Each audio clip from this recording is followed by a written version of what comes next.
नमस्कार। आकाशवाणी देहरादून से प्रादेशिक समाचारों के साथ मैं पंकज सनवाल खुलबे।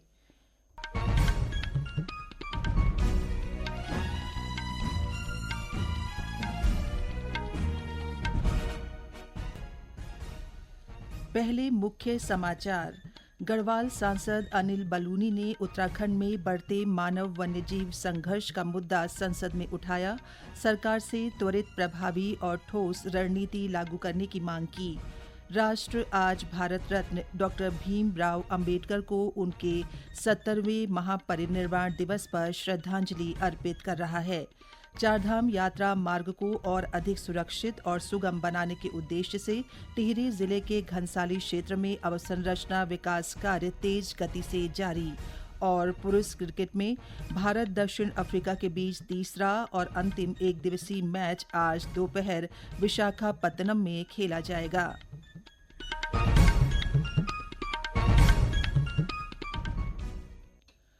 और अब समाचार विस्तार से। गढ़वाल लोकसभा सांसद अनिल बलूनी ने उत्तराखंड में बढ़ते मानव वन्यजीव संघर्ष का मुद्दा संसद में उठाया है। उन्होंने कहा कि राज्य में वन्यजीव हमलों के कारण लगातार नागरिकों की मृत्यु हो रही है और कई लोग घायल हो रहे हैं। सांसद बलूनी ने सरकार से इस गंभीर समस्या पर त्वरित, प्रभावी और ठोस रणनीति लागू करने की मांग की। उत्तराखंड के पर्वतीय क्षेत्रों में और विशेषकर जो गढ़वाल लोकसभा क्षेत्र है उसमें पिछले कई दिनों से मैन एनिमल कॉन्फ्लिक्ट अपने चरम पर है। और माननीय सभापति जी, पिछले 3 हफ्ते के अंदर 4 लोगों की मौत हो गई है तेंदुए के हमले से, और पिछले कुछ दिनों में अचानक इसमें वृद्धि आई है। 15 से अधिक लोग घायल हुए हैं पिछले 3 हफ्ते में। भालू के हमले अचानक बढ़े। इस मौसम में आमतौर पर भालू के हमले नहीं होते थे, वो भी हमले तेजी के साथ हो रहे हैं। मान्यवर, बच्चों को लोग स्कूल भेजना बंद कर रहे हैं पहाड़ों के अंदर, क्योंकि बच्चों के ऊपर बहुत तेजी से हमले हो रहे हैं। अंधेरा होते ही पहाड़ों पे कर्फ्यू जैसी हालत हो जा रही है। इतने ज्यादा मैन एनिमल कॉन्फ्लिक्ट बढ़ा है। मेरा माननीय भूपेंद्र यादव जी बैठे हैं, मेरा उनसे आग्रह भी है कि इसमें राज्य की मदद करनी चाहिए। संसाधनों की आवश्यकता है बहुत बड़ी संख्या में। हम लोगों को नए आधुनिक पिंजरों की जरूरत है। हम लोगों को ट्रैंकुलाइजिंग का जो पूरा इक्विपमेंट है उसकी आवश्यकता है, और बहुत सारे फॉक्स गन होती है, इस तरह के बहुत सारी चीजों की आवश्यकता है। मेरा माननीय भूपेंद्र यादव जी से आग्रह है कि WII की जो wild life institute of India है उसकी एक टीम तुरंत उत्तराखंड भेजी जाए कि आखिर ये इस तरह से हमलों में अचानक तेजी क्यों आई है, ये सब जांच की जानी चाहिए। और मान्यवर, जो लोग अपने परिजनों को खो रहे हैं उनकी भारत सरकार के द्वारा क्या, वन विभाग के द्वारा क्या क्या और मदद हो सकती है, उसका ध्यान रखा जाना चाहिए। सोशल मीडिया के माध्यम से उन्होंने बताया कि वे पहले भी ये मुद्दा केंद्रीय पर्यावरण, वन एवं जलवायु परिवर्तन मंत्री भूपेंद्र यादव के समक्ष रख चुके हैं, ताकि बढ़ते हमलों को रोकने के लिए तत्काल कदम उठाए जा सकें। इसके साथ ही उन्होंने उत्तराखंड वन विभाग के PCCF से अनुरोध किया कि वे वन्यजीव हमलों की स्थिति की नियमित समीक्षा की जाए और प्रतिदिन की रिपोर्ट उपलब्ध कराई जाए। उधर पौड़ी जिले के गजल्ड गांव में सक्रिय आदमखोर गुलदार के खतरे को देखते हुए प्रशासन ने शूटर तैनात कर दिए हैं। स्थानीय नागरिकों की सुरक्षा सुनिश्चित करने के लिए लगातार निगरानी जारी है और संबंधित विभाग स्थिति पर करीबी नजर बनाए हुए हैं। वन मंत्री सुबोध उनियाल ने कहा कि आमजन की सुरक्षा सरकार की सर्वोच्च प्राथमिकता है। उन्होंने सोशल मीडिया पोस्ट के माध्यम से बताया कि वन विभाग, पुलिस प्रशासन और स्थानीय टीमों के संयुक्त प्रयास से त्वरित कार्रवाई सुनिश्चित की जा रही है। देश आज भारत रत्न डॉक्टर भीमराव अंबेडकर को उनकी 70वीं पुण्यतिथि पर श्रद्धांजलि अर्पित कर रहा है। ये दिन महापरिनिर्वाण दिवस के रूप में मनाया जाता है। डॉक्टर अंबेडकर भारतीय संविधान के मुख्य निर्माता थे। इस अवसर पर देश भर में आज कई कार्यक्रम आयोजित किए जा रहे हैं।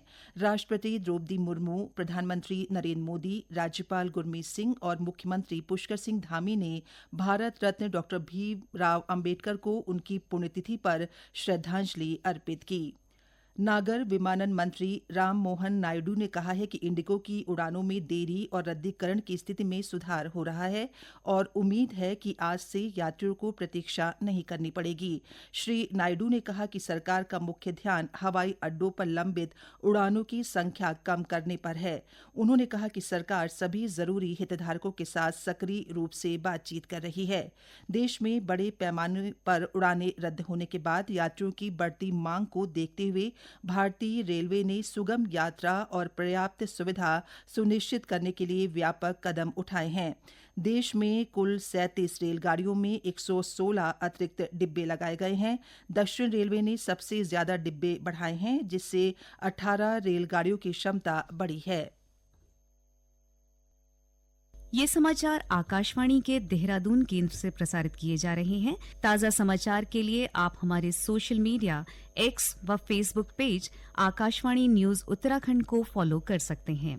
साथ ही ये समाचार हमारे YouTube channel Akashvani news Uttarakhand पर भी उपलब्ध हैं। उत्तरकाशी जिले के मोरी क्षेत्र में तड़के एक 3 मंजिला आवासीय भवन आग की चपेट में आकर पूरी तरह जलकर खाक हो गया। हादसे में भवन में रखा घरेलू सामान भी पूरी तरह नष्ट हो गया। आग में 4 पशुओं की हानि होने की सूचना है। हालांकि किसी मानव हानि की खबर नहीं है। अधिकारियों के अनुसार क्षति का विस्तृत विवरण और आग लगने के कारणों की पुष्टि राजस्व विभाग की रिपोर्ट प्राप्त होने के बाद ही हो सकेगी।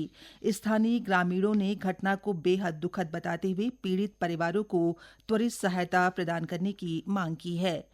चारधाम यात्रा मार्ग को और अधिक सुरक्षित व सुगम बनाने के लिए टिहरी जिले के घनसाली क्षेत्र में अवसंरचना विकास तेज गति से जारी है। घनसाली में भिलंगना नदी पर बने पुराने पुल के समानांतर 50 मीटर लंबा 1.5 लाइन मोटर पुल निर्माणाधीन है। यात्रा सीजन के दौरान बढ़ते यातायात दबाव को देखते हुए ये नया पुल अत्यंत महत्वपूर्ण माना जा रहा है। इंजीनियरों का कहना है कि यदि मौसम अनुकूल रहा तो दिसंबर 2026 तक पुल का निर्माण पूरा कर लिया जाएगा। घनसाली लोक निर्माण विभाग के अधिशासी अभियंता दिनेश नौटियाल ने बताया कि क्षेत्र में 12 नए पुलों का निर्माण कार्य भी विभिन्न चरणों में चल रहा है। इन पुलों के तैयार होने से भिलंगना घाटी के गांवों तथा चारधाम मार्ग दोनों की कनेक्टिविटी में महत्वपूर्ण सुधार होगा। 12 सेतु हमारे उत्तरकाशी लमगांव घनसाली तिलवाड़ा तथा बूढ़ा केदार अयार कलचा मेला मोटर मार्ग पर प्रथम चरण उनका स्वीकृत हो गया है, जिनकी डिजाइन की प्रक्रिया गतिमान है और उनकी डीपीआर की प्रक्रिया गतिमान है। तो इन दोनों हाईवे पर हमारे 12 मोटर सेतुओं का अपग्रेडेशन का कार्य 1 क्लास लोडिंग में किया जा रहा है। उत्तराखंड राज्य महिला आयोग की अध्यक्ष कुसुम कंडवाल ने देहरादून के केदारपुरम स्थित राजकीय महिला कल्याण एवं पुनर्वास केंद्र नारी निकेतन का औचक निरीक्षण किया। निरीक्षण के दौरान उन्होंने विशेष रूप से रात्रिकालीन सुरक्षा, भोजन, स्वास्थ्य सुविधाओं और शीतकालीन व्यवस्थाओं का विस्तृत मूल्यांकन किया। श्रीमती कंडवाल ने परिसर में सुरक्षा प्रबंध, स्वच्छता, प्रकाश व्यवस्था, स्वास्थ्य निगरानी और शौचालयों की स्थिति का भी जायजा लिया। उन्होंने अधिकारियों को निर्देश दिए कि बढ़ती ठंड को ध्यान में रखते हुए किसी भी प्रकार की लापरवाही बर्दाश्त नहीं की जाएगी। उन्होंने हाल ही में नारी निकेतन में एक संवासिनी की संदिग्ध मृत्यु के मामले में जिला प्रोबेशन अधिकारी मीना बिष्ट से विस्तृत जानकारी भी प्राप्त की। भारत और दक्षिण अफ्रीका के बीच तीसरा और अंतिम एक दिवसीय क्रिकेट मुकाबला आज विशाखापत्तनम में खेला जाएगा। मैच दोपहर 1:30 बजे शुरू होगा। दोनों टीम श्रृंखला में 1-1 की बराबरी पर हैं। ऐसे में ये मुकाबला श्रृंखला के विजेता का फैसला करेगा। चेन्नई में हॉकी जूनियर विश्व कप में भारत ने क्वार्टर फाइनल मुकाबले में बेल्जियम को हराकर सेमीफाइनल में जगह बना ली है। भारत कल सेमीफाइनल में 7 बार के विश्व कप विजेता जर्मनी से खेलेगा। अंत में मुख्य समाचार एक बार फिर।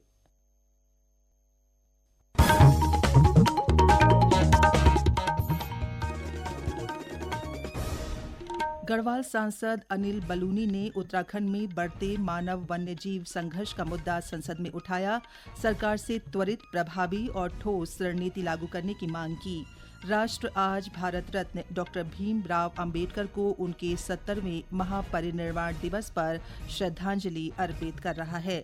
चारधाम यात्रा मार्ग को और अधिक सुरक्षित और सुगम बनाने के उद्देश्य से टिहरी जिले के घनसाली क्षेत्र में अवसंरचना विकास कार्य तेज गति से जारी।